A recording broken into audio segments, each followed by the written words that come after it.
Hello everyone and welcome to another video. My name's Keir Smith. I thought I'd join this thread that's been taking YouTube by storm and pick my 10 most played albums ever. This topic caught my attention immediately and I saw various videos popping up on YouTube and I watched them with great interest, but when it came to choosing my own personal list, at first I drew a bit of a blank. I sort of went around the houses with it a bit at first. I thought, okay, what's the Stones album I play the most? What's the Dylan album I play the most? What's the Bowie album I play the most, for example? But once I gave this topic some serious thought, I know exactly what albums I've played the most. So with that said, I make no apologies. Here's my list. I'll start my list with the album that I think I've played the most over the years, and that is the Beatles' White Album from 1968. The Beatles went off to study transcendental meditation under the Maharishi and wrote a plethora of songs, great songs at that, came back and put it all into the White Album. 30 songs by my favourite band, What's Not to Love. And there's so many styles and genres that the Beatles cover across this album. It's a burst of creativity that never ceases to amaze me. I always make a point of playing this album in its entirety. 30 songs all the way through, no skips allowed. It's a truly remarkable album. Favourites include While My Guitar Gently Weeps, Happiness is a Warm Gun, Blackbird, I Will, Julia, Year Blues, Mother Nature's Son, Sexy Sadie, Honey Pie. They're all good. I absolutely love it. I don't know how many times I've listened to the White Album, but I'm going to guess over 250, and I can't wait to hear it again. Up next is an album that I cite as my favourite album of all time. It's held the crown for many a year, ever since I first heard it, to be honest, some 26, 27 years ago. It is the Beatles' Abbey Road from 1969. To think that Abbey Road came out less than 10 months after the White Album, that's incredible. And Abbey Road is a remarkable record, a remarkable recording. It sounds pristine, perfect, the band at the peak of the powers. Producer George Martin's orchestration on some of these songs is absolutely beautiful. His production is top notch. George Harrison's songwriting reached new heights. Ringo wrote a great song with Octopus's Garden, and John seemed revitalised and wrote two outstanding songs in Come Together and I Want You, She's So Heavy. And I think that Paul reached somewhere near his peak with songs like You Never Give Me Your Money, my personal favourite Beatles song. And the long one, the medley that takes up most of side two, is the most breathtaking suite of music I've ever heard. Abbey Road is so special to me. It's the Beatles at their most stylish, their most majestic, at their brilliant best. Okay, we'll step away from the Beatles now and concentrate on this masterpiece. This is George Harrison, All Things Must Pass from 1970. I can remember getting All Things Must Pass as a Christmas present from my mum and dad when I was 16, if I remember right, and I played it to death. These songs are brilliant, and again, we've got different styles. They cover a lot of ground musically. A lot of people say that this is the best Beatles solo album, and it's hard to disagree. Favourites include Wah Wah, What Is Life, If Not For You, Run of the Mill, The Ballad of Sir Frankie Crisp, Let It Roll, and Art of Dying. Up next is my favourite Pink Floyd album. No, not that one. It's an album I play 4 or 5 times every year without fail, especially around Remembrance Sunday. It is The Final Cut by Pink Floyd from 1983.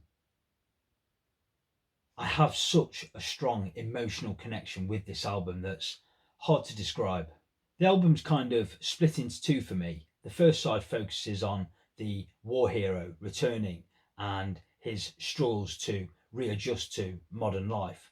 And then the second half of the record focuses more on the Battle of the Falklands. Michael Kamen's beautiful piano playing, his wonderful orchestration and production, coupled with Roger's vision, his songs and brilliant lyrics and the frail but sincere vocal delivery and Dave Gilmour's piercing guitar solos, it all blends together perfectly to pack a serious emotional punch. And all of the audio bites in between, whether it's the billiard balls crashing together, the meows of the cats, the jangling of coins, or the gentleman laughing at the bar, it all adds up to give this album this fantastic cinematic quality. The Gunner's Dream, the Fletcher Memorial Home, the title track, Not Now John, Two Suns in the Sunset, just incredible songs. I will defend the final cut until my dying day. Okay, we're 4 albums in, and I just wanted to say at this point that Paul McCartney is my favourite artist of all time. I'm completely beguiled by everything the man does. I listen to him constantly, all the time. It's like being home. When I listen to Paul McCartney, I feel happy, content, warm, like a baby with his favourite blanket. So up next is Paul's first post-Beatles masterpiece. It is Ram from 1971. Ram is stupendously good. McCartney was certainly on a creative high when he wrote the songs for this album. And this album divides into 3 pieces for me. You've got the orchestral pieces, the earthy acoustic homespun songs, and the rockers. All of these songs are rich in melody and skillfully played, and Paul's vocals across this album are second to none. And you've got the wonky, off-key charm of Linda's vocals, which certainly add to the flavour of these songs. There's so much to enjoy on Ram. I always say my favourites are Dear Boy, Monkberry Moon Delight, The Backseat of My Car, but I love Three Legs. Uncle Albert, Admiral Halsey is an outstanding song, and Heart of the Country's good. It's all good. It's great. I absolutely love it. Ram. Wow. And then Paul set about taking over the world all over again, this time with his new band, Wings. This is Red Rose Speedway from 1973. Red Rose Speedway was the first post-Beatles Paul album that I bought, so this has always held a special place in my heart. And I really love this album. It's such a pleasurable listen. It has a great flow to it from start to finish. I love the 2 rockers at the start of the album, Big Barn Bed and Get on the Right Thing. You've got the beautiful ballad My Love in between them, and the country tinged beauty of One More Kiss. And I love the 4-part medley that closes the album. It's wonderfully pieced together and reprised. Elsewhere, you've got the wonderfully atmospheric instrumental loop, First Indian on the Moon. Single Pigeon is nice. When the Night, nice harmonies. God knows how many times I've listened to Red Rose Speedway. It's a very satisfying record, and I love it. Next, we've got another Wings album, 1978's London Town. London Town is an eclectic batch of songs. It jumps, hops and skips around restlessly. There's some nice mellow songs here. There's folk and country tinged songs here. There's disco rock songs here. There's oddball selections. There's rock and roll. It's all over the shop.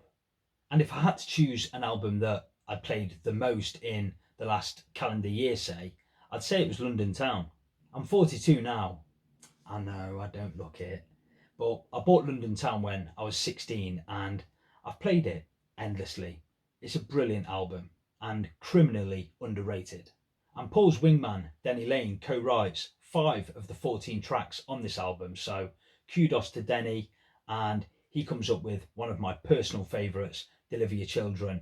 With a Little Luck is my favourite Wings song, and More Smooth Than the Grey Goose is fantastic. I'm Carrying, I love the title track. What an album. Oh, and Cafe on the Left Bank, which is just a sensational song. Great solo from Jimmy McCullough. And after I've played London Town, I tend to want to play this. Something twigs in my brain and says, you must play Back to the Egg by Wings from 1979. There's an added bite and punch to Back to the Egg, thanks in no small part to the skillful playing of guitarist Lawrence Juba. You've got Getting Closer, Old Sam Sir, Rockestra Theme, and So Glad to See You Here. All punchy rockers. Having said that, my favourite moments on this album are on side two, the two songs that follow on from each other, the two-part medley songs, After the Ball, Million Miles, and Winter Rose, Love Awake. They are beautiful, absolutely wonderful. Writers have criticised Paul for this over the years, suggesting that he can't be bothered to finish writing the song. Well, that may be, but when he pieces two songs together so effortlessly like this, and they come up sounding this good, then who cares? And as always, we've got lots of different styles, genres, and flavours to absorb on Back to the Egg. We're Open Tonight is a nice little tune. Arrow Through Me is gorgeous, as is the closing track, Baby's Request. I think Back to the Egg is great, and it's a crying shame that this lineup of Wings didn't make at least one more album because they were hot. Next, we've got another Paul McCartney solo album, and if I said that the White Album was the album that I think I've played the most in my life, then I reckon this is in second place. This is McCartney II from 1980. It's odd, it's strange, it's wacky, it's a bit silly, but it's absolutely brilliant. The opening song, Coming Up, is one of my all-time favourite McCartney songs, a top 10 solo McCartney song for sure, and it just fills my heart with gladness every time I hear it. Then you've got Temporary Secretary, On the Way, Waterfalls, Nobody Knows, flipping the record over, you've got Front Parlour, Summer's Day Song, Frozen Jap, Bogey Music, Dark Room, and One of These Days. I love the instrumentals, Front Parlour and Frozen Jap especially. I'm forever humming those tunes. The synth-driven, bleeping madness of Temporary Secretary is irresistible. Dark Room is strange, creepy, but a super cool groove. On the Way is a great bluesy number, full of echo and reverb. Great guitar work from McCartney there. And Nobody Knows is a zippy, catchy little number that I quite enjoy. Summer's Day Song and One of These Days are both gorgeous melodies. Waterfalls is really nice. Bogey Music, I can take or leave, but I can still have fun with it. For me, quite simply, there's a real joy to McCartney II that I'm all for. Really nice gatefold as well. Look.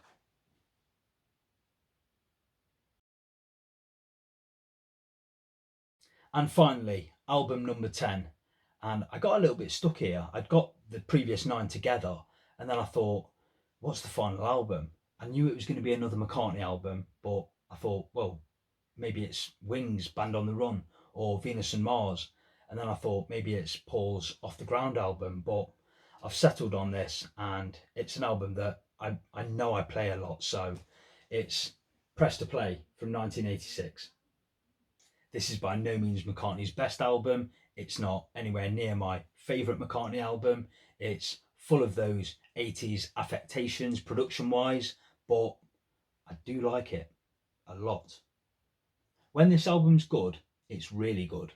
And when it's bad, it's forgettable. But I'll take it, warts and all. Eric Stewart of 10cc co-writes 6 of the 10 songs here, and he was originally going to produce the album, but I think Paul wanted a hit, and so he drafted in the hot producer of the day, Hugh Padgham, who had worked with The Police and Genesis to great success. But let's look at the positives. Stranglehold is one of the best opening tracks from a McCartney album. Good Times Coming, Feel the Sun is one of those two-part songs that blends together brilliantly. Only Love Remains is a gorgeous, grandiose ballad. Press is a great 80s pop song. And Pretty Little Head is another top 10 solo Paul McCartney song for me. Weird and wonderful. Angry is awful. One of McCartney's worst songs for me. But again, I go back to Press to Play time and time again. And look, another nice gatefold.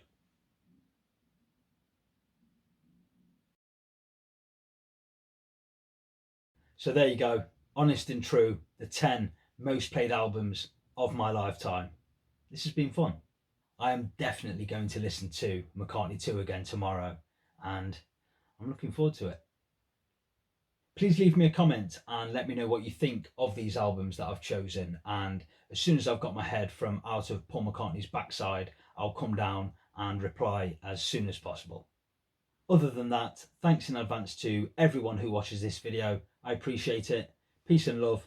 See you next time.